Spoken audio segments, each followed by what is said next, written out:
నమో శ్రీనివాసాయ నమః, నమో వెంకటేశాయ నమః. అందరికీ నమస్కారం అండి.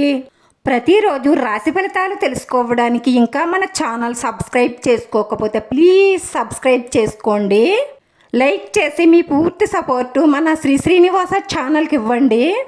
ఈరోజు రాశి ఫలితాల్లో గోచార్య రీత్యా తులారాశి వారు ఎటువంటి శుభాశుభ ఫలితాలను పొందుతారో తెలుసుకోవడానికి ఈ మన వీడియోని మిస్ అవ్వకుండా చివరి వరకు చూడండి. ఈరోజు మీ మనసులో ఉన్న ఒక స్త్రీతో మీ మనసులో ఉన్న మాట మాట్లాడతారు. మీరు తనను ఇష్టపడుతున్నారని చెప్తారు. ఈ మాట చెప్పిన తరువాత మీకు ఒక షాకింగ్ వార్త అయితే అందుతుంది. మీరు చాలా జాలీగా గడుపుతారు. ఉద్యోగస్తులు మీ ఉద్యోగంలో మార్పును ప్లాన్ చేసే అవకాశాలు గోచరిస్తున్నాయి. పాత స్నేహితులతో చాలా కాలం తరువాత చాలా సంతోషంగా గడుపుతారు. మీకు పెరుగుతున్న అనవసరమైన ఖర్చులను అరికట్టవలసి ఉంటుంది. లేదంటే వాటి వల్ల ఆర్థికంగా చాలా ఇబ్బందులు వచ్చే అవకాశాలు ఉంటాయి. మీరు ఏ నిర్ణయం తీసుకోవాలి అనుకున్నా మీ మేలు కోరే వారితో బాగా ఆలోచించి నిర్ణయం తీసుకోండి. తొందరపాటు నిర్ణయాలు తీసుకుంటే నష్టపోతారు, జాగ్రత్త.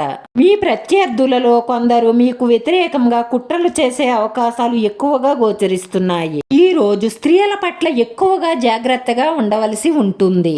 విద్యార్థులు వారి పనులలో విజయం సాధిస్తారు. కొత్త మార్గంలో ముందుకు సాగుతారు. మీ ఫ్యూచర్లో మీకు పురోగతికి దారులు తెరుచుకుంటున్నాయి. మీ గురించి బాగా ఆలోచించి మంచి నిర్ణయం తీసుకోవడం ద్వారా విజయం సాధిస్తారు. ప్రభుత్వ ఉద్యోగాల కోసం ప్రయత్నిస్తున్న వారు మీ సీనియర్లని అడిగి మీ డౌట్లు క్లియర్ చేసుకోవడం ద్వారా విజయం సాధిస్తారు. మీ చుట్టూ ఉన్న మీ శత్రువుల గురించి ఒక కన్నేసి ఉంచడం మంచిది. ఏదైనా ఆస్తిని కొనుగోలు చేయడానికి ఆలోచన చెయ్యవచ్చు.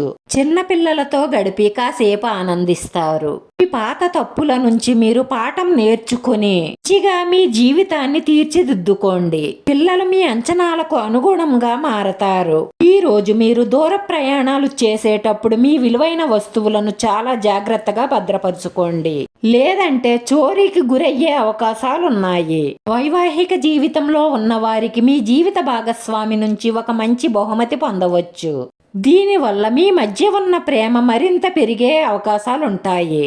మీ మనసులో మీరే నలుగుతున్న సమస్యల గురించి మీ తల్లిదండ్రులతో మాట్లాడవలసి ఉంటుంది. అలా మాట్లాడడం ద్వారా మీకు చక్కటి పరిష్కారం దొరికే అవకాశాలుంటాయి. రాశివారి పరిహారం వచ్చి శుక్రవారం రోజు దుర్గా అమ్మవారి గుడిలో కుంకుమ పూజ చేయించుకోవడం ద్వారా మీ మనసులో ఉన్న మంచి సంకల్పాలన్నీ నెరవేరి మానసిక ప్రశాంతత లభిస్తుంది. ఈ రాశివారి అదృష్ట సంఖ్య 6. ఈ రాశివారికి కలిసొచ్చే రంగు తెలుపు రంగు. వీడియో నచ్చితే లైక్ చేయండి. మీ లైక్ మాకు ఎంతో విలువైంది. మీరు లైక్ చేయడం వల్ల ఈ వీడియో కొంతమందికి చేరుతుంది. మన శ్రీనివాస ఛానల్ని ఆదరించండి. అందరికీ ధన్యవాదాలండి. నమో వెంకటేశాయ నమః.